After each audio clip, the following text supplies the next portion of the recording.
À présent, je vais vous lire un passage de la Sainte Bible de Dieu. Dans le livre des Actes, chapitre 3, verset 19, l'apôtre Pierre dit « Repentez-vous ainsi et soyez convertis, afin que vos péchés soient effacés. » Dans le livre de 1 Pierre, chapitre 3, verset 12, le même homme dit « Car les yeux du Seigneur sont sur les justes, et ses oreilles sont ouvertes à leurs prières. Mais la face du Seigneur est contre ceux qui font le mal. » Maintenant, je veux prêcher pour vous un sermon qui, si c'était mon dernier sermon, si c'était l'unique sermon que Dieu voulait me laisser prêcher à nouveau dans ma vie, ce serait ce sermon. Le plus grand miracle au monde. J'ai vu de nombreux milliers de grands miracles.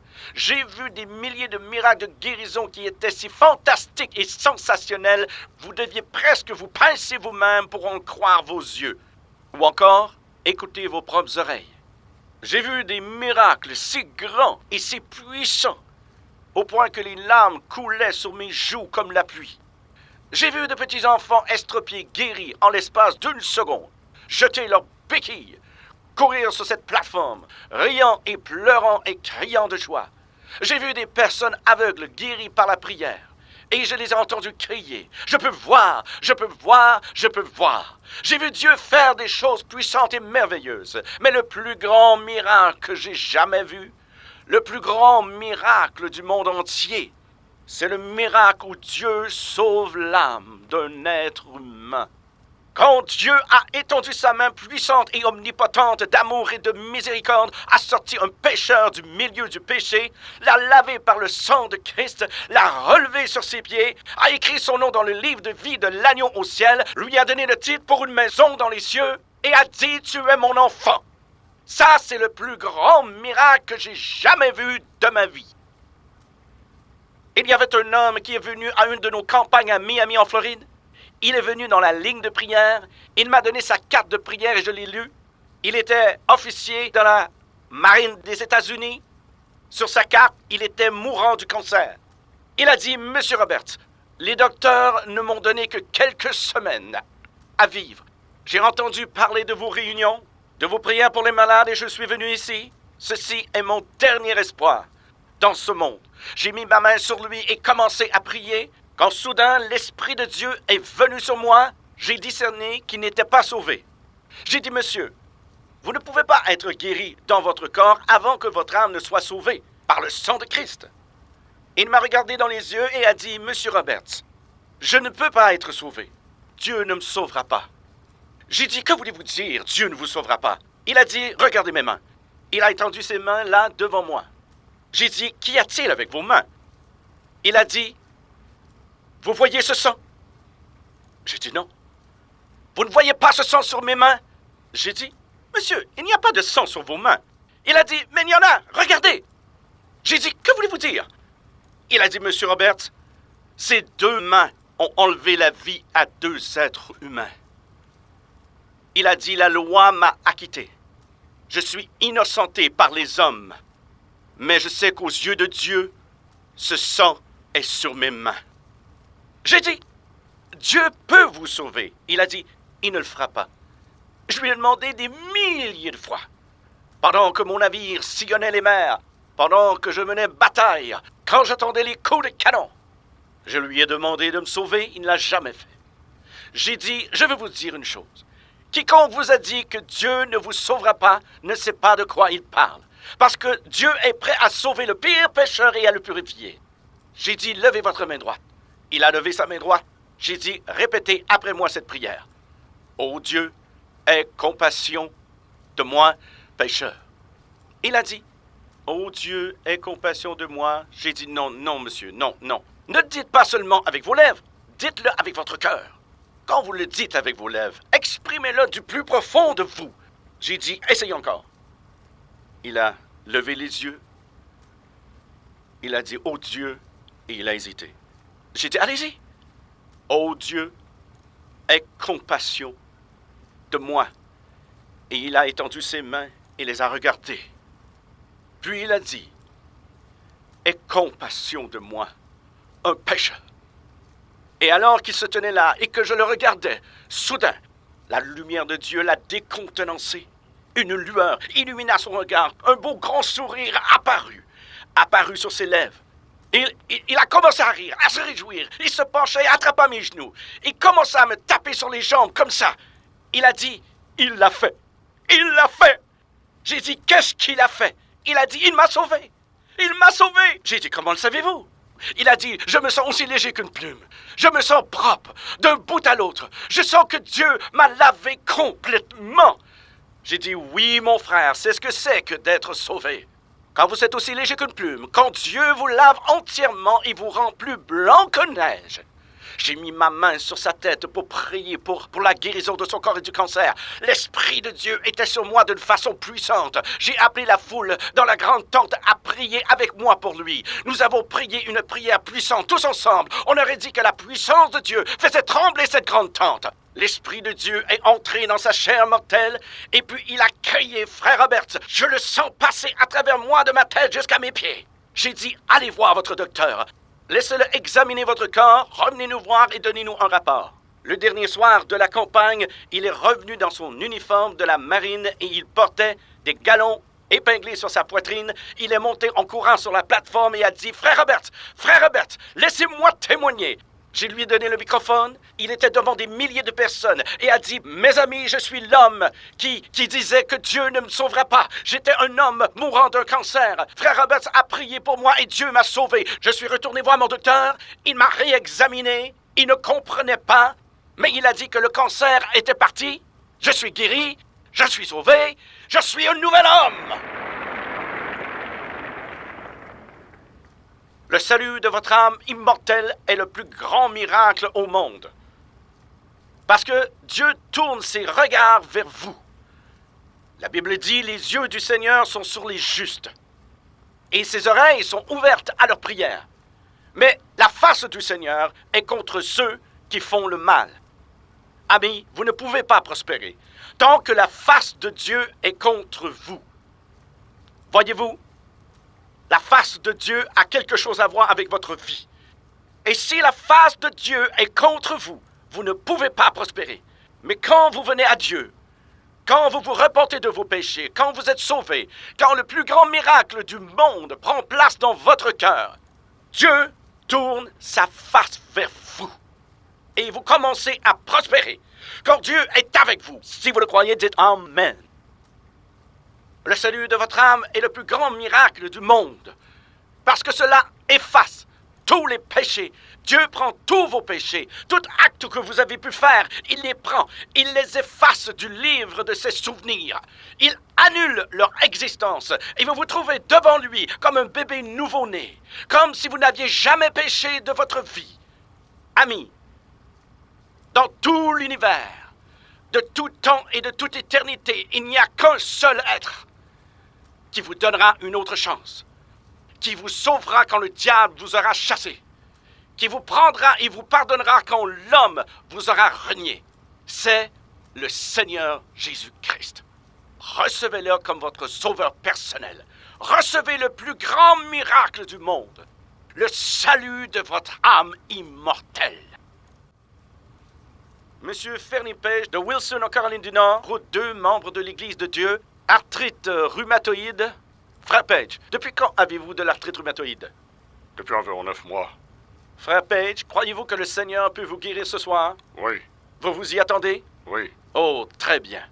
Ô Dieu, au nom de Christ, aie compassion de ton serviteur, comme au temps de Jésus, guéris et rends-le entier. Guéris et rends-le entier par ta puissance. Levez vos mains, s'il vous plaît. Ouvrez et fermez vos mains. Ouvrez et fermez-les encore. Faites ceci. Serrez ma main. Serrez-la. Oh Dieu, ces nœuds sur ses doigts doivent partir. Enlève-les lui ce soir par le nom de Christ. Maintenant ça part. Maintenant ça part. Prenez ma main et serrez-la. Maintenant vous avez de la force dans vos mains. Celle-ci. Oui, monsieur. Bougez vos épaules comme ça. Levez vos jambes de haut en bas. Avez-vous encore des raideurs dans votre corps, frère Page? Non, Plus rien du tout? non, Regardez-moi. Il ne vous reste aucune raideur. non. Qui a fait ça pour vous? Jésus. Jésus, serrez-moi la main. Dieu vous bénisse. Allez, rentrez et retournez au travail. En son nom. Nelson Eddie Smith de Kannapolis. Ce garçon a une infection du tympan dans l'oreille gauche. Jésus, ouvre l'oreille gauche. Tournez-vous dos à moi. Bougez votre oreille droite avec votre doigt. Dites, béni soit Dieu. Béni soit Dieu. Alléluia. Alléluia. Merci Jésus. Merci Jésus. Vous savez que je chuchotais? Oui, monsieur. Chut. Je vous entends. Qu'est-ce que j'ai fait? Vous avez fait chut. Quel est votre nom? Nelson Eddie Smith. Nelson Eddie Smith, retournez-vous. Vous êtes heureux, n'est-ce pas? Oui, monsieur. Je sais que oui. Allez et servez Dieu.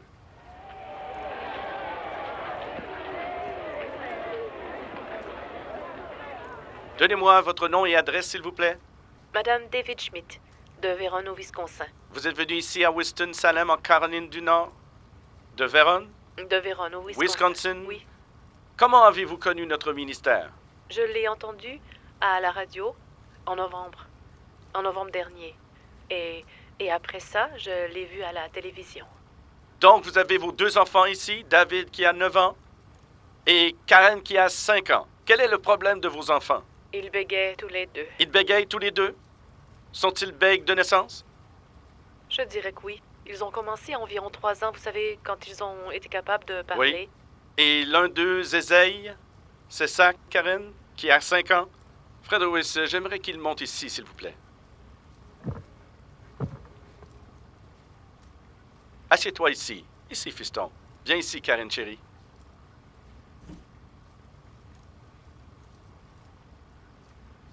Jésus guérit David de ce bégaiement dans le nom de Christ. Guéris Karen du zézaiement et du bégaiement au nom de Jésus. Maintenant, David, je veux que tu me dises ton nom. Mon nom est David Schmidt. Comment t'appelles-tu? Karen Jeanne Schmidt. Karen Jeanne Smith. Quel âge as-tu, Karen? J'ai 5 ans. Mâches-tu un chewing-gum? Est-ce que c'est bon? Quelle saveur c'est? Je ne sais pas. Tu ne sais pas. Est-ce que tu bégayes depuis longtemps? N'est-ce pas? Tu ne pouvais pas parler comme tu voulais parce que tu bégayais? C'est bien ça? Dis, je t'aime, Jésus. Je t'aime, Jésus. Je t'aime, maman. Je t'aime, maman. Je t'aime, papa. Je t'aime, papa. Je parlerai clairement, Je parlerai clairement, sans essayer sans essayer et sans bégayer et sans bégayer le reste de ma vie. le reste de ma vie. Amen. Amen. David dit, je parlerai Je parlerai à l'école à l'école et partout ailleurs et partout ailleurs avec facilité. avec facilité. Je ne bégayerai pas. Je ne bégayerai pas. Je crois, Je crois. le Seigneur guérira. Le Seigneur guérira. Il a délié ma langue Il a délié ma langue. et je peux parler Et je peux parler sans bégayer, sans bégayer. sans bégayer, Sans bégayer. sans bégayer, Sans bégayer. sans bégayer. Sans bégayer. Maintenant, Maintenant. alors David, tu sens que le Seigneur t'a guéri? Tu sens que tu peux parler? Mhm. Et Karen, tu sens que tu peux parler sans bégayer? Peux-tu dire oui? Oui. Oui! Maintenant, retournez-vous. Je veux que vous regardiez le visage de votre mère. Je veux que vous voyiez cette maman, ce merveilleux sourire. Madame Schmidt, comment vous sentez-vous maintenant? Je me sens merveilleusement bien. Je suis si heureuse. Pensez-vous que le Seigneur a aidé vos enfants? Je sais qu'il l'a fait. Pensez-vous qu'ils auraient pu se tenir devant des Non. milliers de personnes et parler sans bégayer, Non. sans que Dieu les aide? Non, c'est certain. Vous le savez. Ah, je le sais. Et vous êtes convaincu que le Seigneur les a Je aidés. sais qu'il l'a fait. Que Dieu vous bénisse. Merci. Je vous en prie. OK, les enfants. David va sauter et Karen se fera aider. Je vous en prie. Madame Howard Kruger de Gillette au Wisconsin, je l'ai dit correctement? Oui, c'est cela. Église catholique de Saint-Jean dans cette ville? Oui, Vous êtes avec elle? c'est mon mari. Oh, c'est votre mari. Je suis désolé. Monsieur Kruger, heureux de vous voir. Êtes-vous venu pendant la campagne? Oui, c'est ça. Monsieur Kruger, vous et votre femme venez de Gillette au Wisconsin. Oui, monsieur. Quelle est la distance entre Gillette et Winston-Salem? Environ 1000 miles. Monsieur Kruger, votre femme est affligée avec la polio. Oui, monsieur. Depuis quand? 5 ans. Madame Kruger, c'est dans votre dos et vos jambes. C'est dans mon dos, en bas, je ne peux pas lever mes jambes, je ne peux pas monter les escaliers. Et j'ai un petit bébé, mon plus grand souhait est de pouvoir le porter. Vous avez un petit bébé et vous ne pouvez pas le porter? Oui. Et votre plus grand souhait est d'être guéri, de pouvoir porter votre propre Oui, enfant. j'ai 4 autres enfants. Ils seraient tellement contents parce qu'ils croient tous que vous... Avez-vous entendu parler de la guérison de cas de polio à Wichita Falls, au Texas, en regardant notre programme? Oui, je l'ai vu. Bien, c'était pendant qu'elle regardait notre émission. C'était Anna Williams, c'est paru dans les journaux. Oui, je me souviens Et de ça vous a sûrement donné de l'espoir, n'est-ce pas? Oui, mais nous regardons votre émission depuis qu'elle est disponible. À la télévision? Oui. Eh bien, nous sommes si fiers que vous soyez là. Croyez-vous que vous serez aidé pour votre corps? C'est un grand souhait, je ne sais pas. C'est un souhait tellement grand que vous ne savez pas. C'est ça? C'est presque trop demandé. C'est ce que vous ressentez? Oui. Et vous, Monsieur Kruger? Eh bien, ce serait un miracle. Ce serait un miracle si elle le Mais reçoit. je crois que Dieu peut le faire. Vous croyez que Dieu peut le faire? Amen. Très bien. Nous allons prier.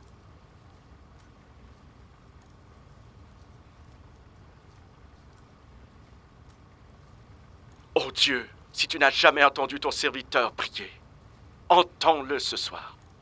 Dans le nom de Jésus-Christ de Nazareth, Fils du Dieu vivant, guéris la polio, guéris les hanches, guéris les jambes et les pieds. Donne la vie à ce corps afin qu'elle puisse porter son bébé et vivre une vie normale. Guéris! Oh Dieu, il se passe quelque chose en vous. Approchez, Madame Kruger. N'ayez pas peur, vous n'allez pas tomber. Oh Dieu. Fred Hewitt, mettez votre main sur moi comme point de contact. Audience, touchez une chaise comme point de contact. Oh Christ Seigneur.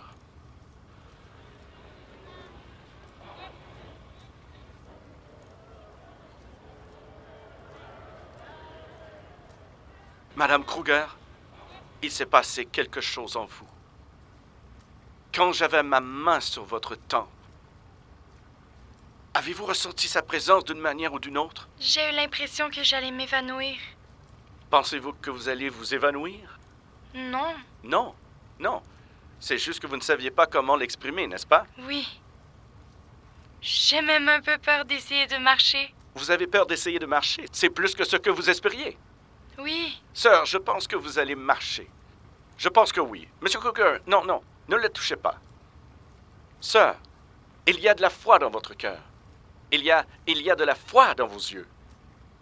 Vous êtes une autre personne que celle que vous étiez il y a quelques secondes, parce que nous avons cru. C'est comme ça que les miracles arrivent. C'est comme ça que les autres ont été guéris ici. Je peux essayer de lever mes jambes pour voir si elles vont se lever. Oui, Elles ne lèvent pas. continuez d'essayer. Encore, encore. Tenez ma main légèrement. Ne la tenez pas fort. Maintenant l'autre.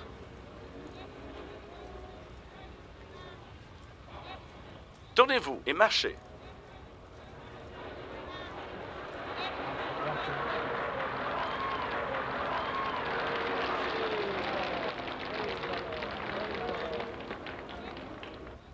Monsieur Kruger, qu'en pensez-vous? Ça me semble bien. Ça me semble merveilleux. Comment? Ça me semble merveilleux. Pensez-vous qu'il s'est passé quelque chose pour votre femme? Je pense que oui. Comment vous sentez-vous? Je me sens merveilleusement bien. Êtes-vous content d'être venu? Je le suis, oui. Elle continue à avancer. Elle continue. Dieu vous bénisse.